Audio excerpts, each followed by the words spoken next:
ChatGPT Janoi. After age 50, if your legs feel cold, numb, or heavy like they're weighed down, the cause is not aging. It's because the silent blood vessels inside you are calling for help, and you're only missing 3 very specific things your body has been waiting for. Let me tell you a small story. A few months ago, Mrs. Linda, 72 years old, living alone in Ohio, walked into my clinic wearing thick wool socks in the middle of summer. She smiled, but it was a tired smile. "Doctor, my feet are cold all day." I thought that's just how getting old works. But when we began looking deeper, I realized something millions of people over 50 never notice. Circulation doesn't naturally get worse with time. It simply loses 3 essential pieces. Pieces that can reopen blood flow, warm your legs, and bring back the light, comfortable feeling you once had. And the beautiful part is, you don't need a gym, strong medications, or expensive treatments. In today's video, I'll share everything that helped Mrs. Linda improve in just a few weeks. 3 vitamins in the right forms and the right doses that the body needs after age 50. 2 gentle exercises that help blood return to your legs. And a 15-second test so you can see exactly where your body stands. Stay with me, because in just a few minutes, you'll understand why age is never the end of healthy circulation. It's simply a reminder that it's time to return and take care of your body. Before we talk about vitamins, exercises, or any solution at all, I want you to give yourself 15 seconds, just 15 seconds, but it can tell you exactly how much your legs are asking for help. Find a sturdy chair and sit down comfortably. Now, gently lift your legs to about a 45-degree angle, not too high, just enough for gravity to shift a little. Hold them there for 15 seconds and observe. If your feet become pale very quickly, if you feel slight tingling like tiny ants moving around your ankles, or if a cold sensation spreads down within just a few seconds, these are signs that your capillaries aren't opening wide enough to deliver blood to your legs, and your circulation is working much harder than you realize. I remember Mr. Harris, 68, doing this test right in front of me. He looked down at his pale feet and whispered, "I didn't know it was this bad." But recognizing the problem isn't something to fear. It's the first step toward healing. If you have 2 or more of these signs, the next parts are especially for you. Because only when we see clearly what's happening inside our body do we become truly ready to take the next step toward change. Vitamin number 1, niacin B3, the pipe opener. When it comes to circulation, there's an image I often share with my patients. Imagine the small streets in your neighborhood suddenly becoming narrow, old, and filled with debris. Cars can still move, but slowly, squeezing through, sometimes getting stuck. That's exactly what happens inside your body when circulation in your legs begins to weaken. Niacin, the flushing form of vitamin B3, is the first worker who steps in to clean and widen those pathways. I still remember Mrs. Linda, the patient I mentioned earlier. On her first visit, she told me her legs were so cold she had to wear wool socks even in the middle of summer. But what worried her most wasn't the cold. It was the heaviness and numbness, like dragging 2 blocks of stone every morning. When we began supplementing niacin, she was a bit afraid of the red, warm, tingling flush people usually talk about. I smiled and said, "Don't worry. That's just the blood opening its pathways and finding its way back home." Niacin, in the nicotinic acid form, has a very special ability. It dilates the capillaries, those tiny roads that bring blood down to your feet. And when those pathways open, like adding extra lanes to a highway, Blood can flow faster, warmer, and more powerfully to every toe. That's why the non-flush forms don't deliver the same effect. It's like calling a worker to fix the road, but he just stands there doing nothing. We start gently. 250 milligrams per day. Taken after a meal. After 2 weeks, if your body tolerates the flush, the warmth, redness, or slight itching, we increase to 500 milligrams per day. Flush isn't a bad sign. It's a reminder that the door is opening. But niacin doesn't just open the pathways. It also softens the blood by reducing the stickiness of fat particles. When blood becomes smoother, it glides more easily, the heart works less, and the feet begin to warm up over time. A few weeks later, Mrs. Linda returned. She sat down, looked at her feet, and smiled. "I can't remember the last time they felt this warm." That sentence made me quiet for a moment, because sometimes the smallest changes bring the greatest hope. However, niacin isn't for everyone. Those with liver disease, diabetes, or on blood pressure medication need monitoring. Safety always comes first. And here's something important. Even if the roads are widened, traffic can still slow down if the pipes themselves have become stiff, brittle, and less elastic. That's why we need the second piece, the vitamin that turns those old plastic pipes back into flexible rubber hoses, allowing blood to move naturally, gently, and freely. Let's move on to the next section, vitamin K2, MK7, the vessel softener, one of the most important keys to warmer, healthier legs after age 50, 60, and 70.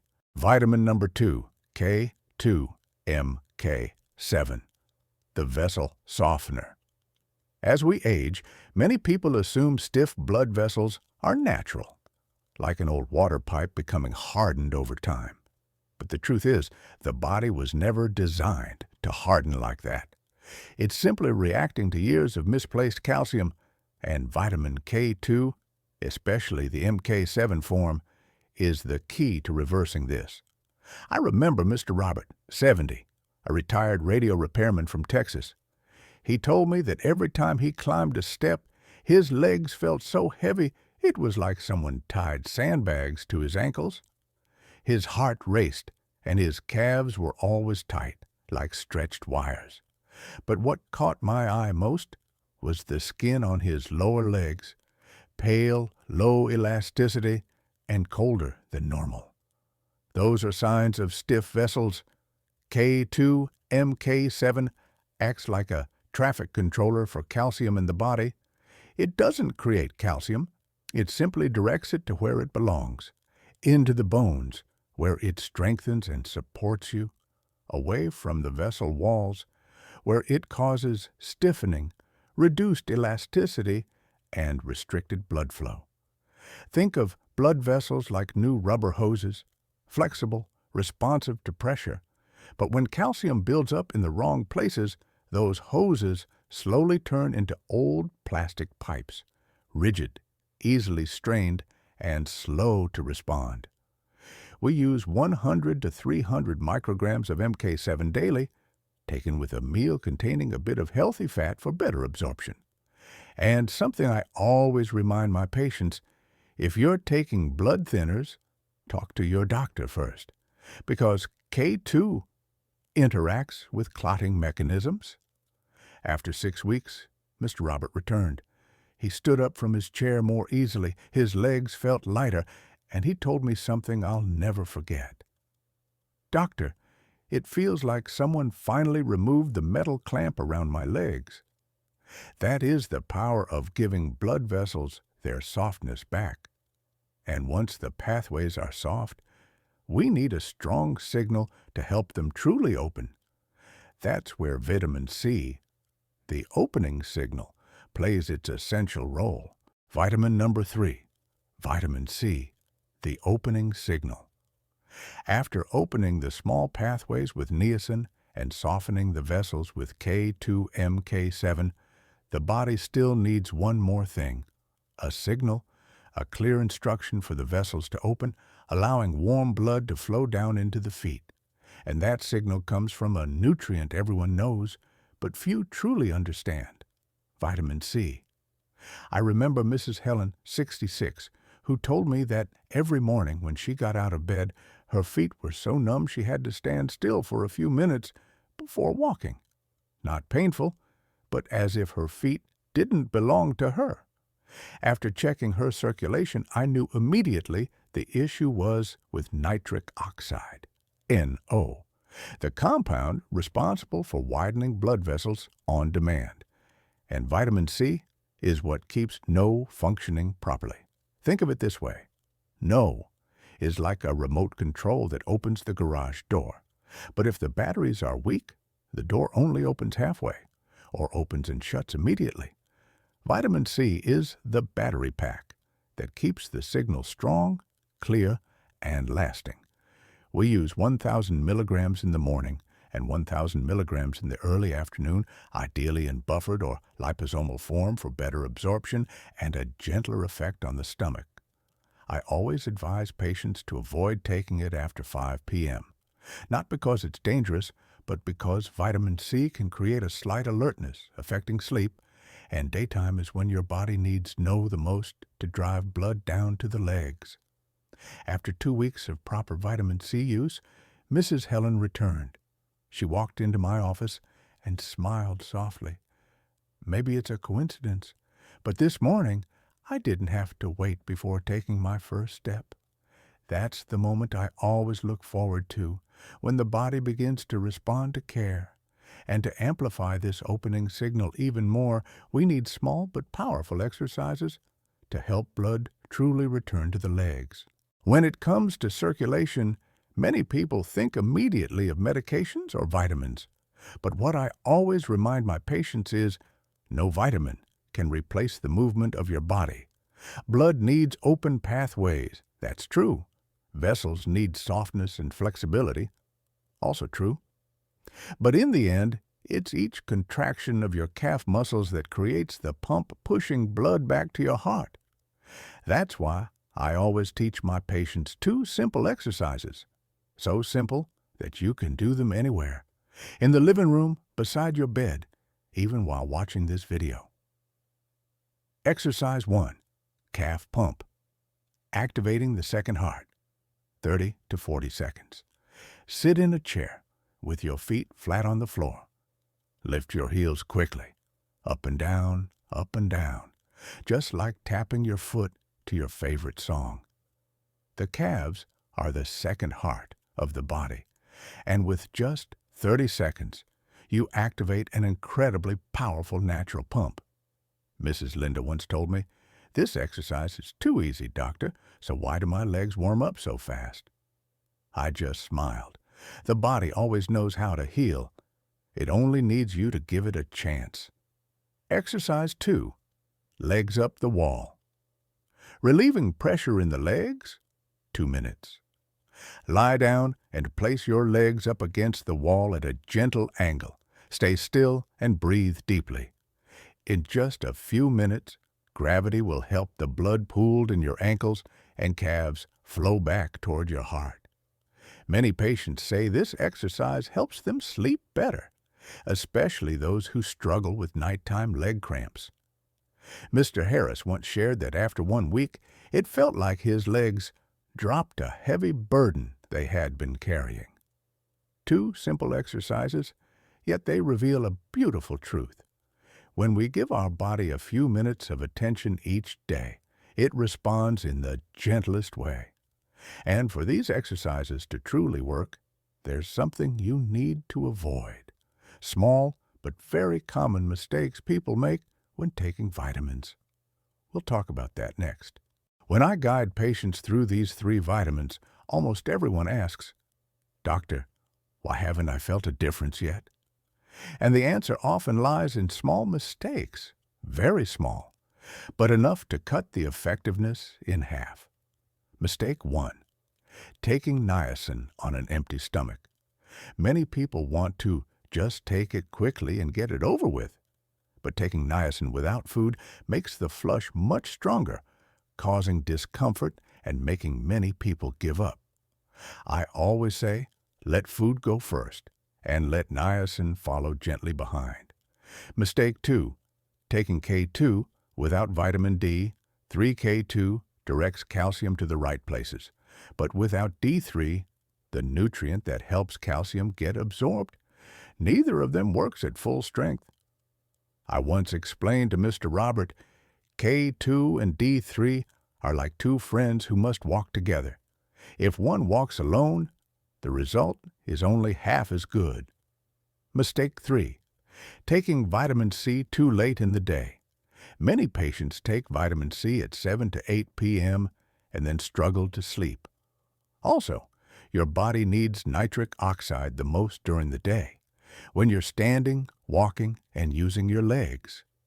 So taking it late means you miss the golden window for improving circulation.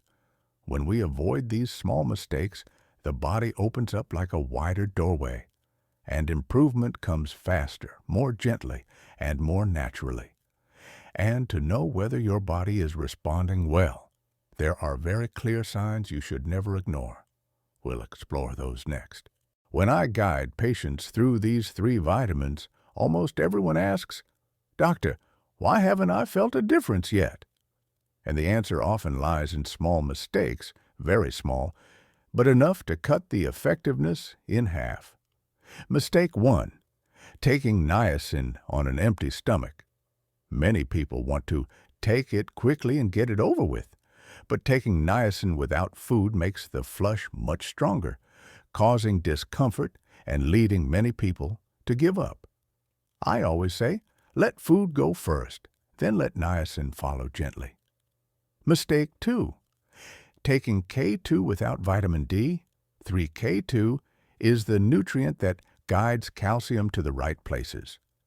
But without D3, the nutrient that helps calcium absorb, neither of them can work at full strength. I once explained to Mr. Robert, K2 and D3 are like two friends who have to walk together. If one walks alone, the effect is only half. Mistake 3. Taking vitamin C too late in the day. Many patients take vitamin C at 7 to 8 p.m. and then have trouble sleeping. Also, your body needs nitric oxide the most during the day, when you're standing, walking, and moving. So taking vitamin C late means missing the golden window for improving circulation. When we avoid these small mistakes, the body becomes like a doorway opening wider, and improvement comes faster, more gently, and more naturally. And to recognize whether your body is responding well, there are very clear signs you should never overlook.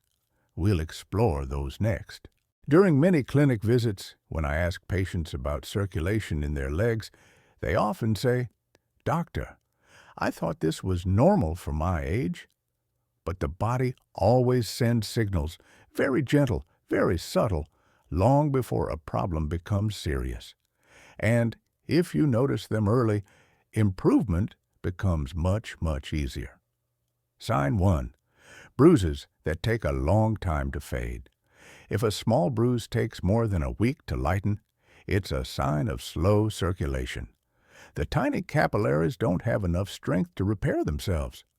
Sign 2. Cold feet, even when wearing socks. Many patients joke that they have winter feet all year round. But truly, that's the voice of your blood vessels saying blood isn't reaching the feet fast enough or warm enough. Sign 3. Nighttime leg cramps. Sudden muscle tightening during the night often means the muscles aren't getting enough oxygen due to poor blood flow. Mr. Harris once told me he had to sit up and massage his calves every night until we improved his circulation. Sign 4. Skin discoloration, pale, purple, or blotchy red. This means the vessel walls are struggling to regulate blood flow. Sign 5. Evening ankle swelling. Blood can travel down easily, but struggles to return to the heart. This is an early sign of weakened venous circulation. Recognizing these signals isn't meant to scare you. It's to help you understand that your body is gently whispering for care. And when you begin taking care of it, something beautiful happens. Change. So how will your body change in 7 days, 6 weeks, and 3 months? Let's step into the next section. When patients begin their journey to improve circulation, they often ask me, "Doctor, how long until my feet feel warm again?" And I always answer with a gentle smile.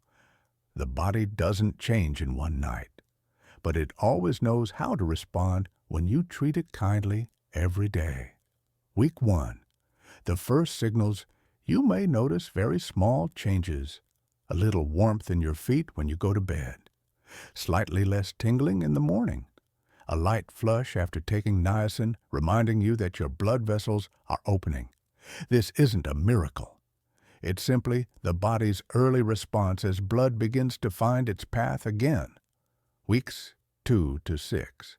The flow gets stronger. During this period, many of my patients notice pinker, healthier-looking feet. Walking becomes easier. Legs feel less heavy. Night cramps happen less often. Even deeper sleep thanks to improved circulation. Mrs. Helen once said, "I didn't change much. It's just that the heaviness in my legs I lived with for 10 years suddenly feels lighter." After 3 months, the blood vessels truly transform. This is when K2, MK7 reaches its deepest effect. Vessel walls become softer and more flexible. Blood pressure becomes steadier. The body reacts faster when you move. Warmth stays in your feet longer throughout the day. This isn't random improvement. It's the result of patience. When you understand that each day is a small step, not a sprint, this journey becomes much lighter. And now, let's move to the final part, where we talk about hope, transformation, and why you deserve warm, healthy legs at any age. As we come to the end of our journey today, I want you to give yourself a quiet moment. Look down at your feet, the ones that have carried you through so many years, through long roads, challenges, and the most beautiful moments of your life. They have never given up on you. They're simply waiting for you to return and care for them in a gentler way. I've seen so many people in their 60s, 70s, believing it's too late to change anything. But then they start with the smallest steps, the right dose of a vitamin, a 30-second exercise, a few minutes of legs up the wall before sleep. And the body responds. It always does. The body has its own memory, and it always remembers how to heal. If today you feel that you've learned something, trust that this is not just information. It is a doorway. You only need to open it. If you want me to make another video about foods that help open your blood vessels or morning habits that keep your legs warm and strong, leave the number 1 in the comments. And if this content was helpful, even a small like helps the video reach other older adults who truly need it. Thank you for being here today. I wish you a gentle, warm journey from your feet to your heart.